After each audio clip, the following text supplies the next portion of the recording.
ummata keenya akkuma beekamu wanni kun waan rabbiin nutti fidellee ta'u sababa ilma namaa godhu qabna. Kanaafuu qulqullina keenya eeggachuu qabna. Haala mootummaan ji'u jala deemuu qabna. Waan mootummaan ji'u fudhachuu qabna. Mootummaanis ka dubbatuuf qulqullinuma keenyaa fi fayyaa teenyaa fi lubbuu jirtu waa hunda harka.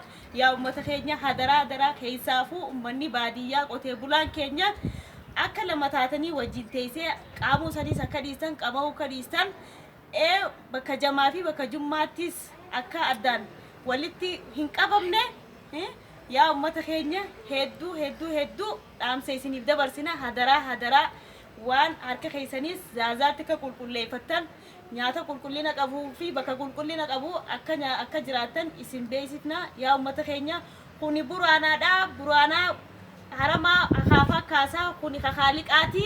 Akhaafaa khaliqaa kaasaa bakka raafite rabbi nurra haa deebisu hanga danda'ametti sababa ilma namaa isin qulqullina keessan akka za'azaatti harka keessan dhiqatan keessaafu harka keessan akka qulqulleeffattan dhaamsa guddaa isiniif dabarsina. Yaa hawaasa keenya rabbi najaan waa baasu rabbi nagee nutti haa ta'u. Soomana kanaafillee rabbiin bilisummaa nuuf fidee bilisummaa fayyaa nuuf fidee rabbiin nagee nu haa soomansiisu jennaa.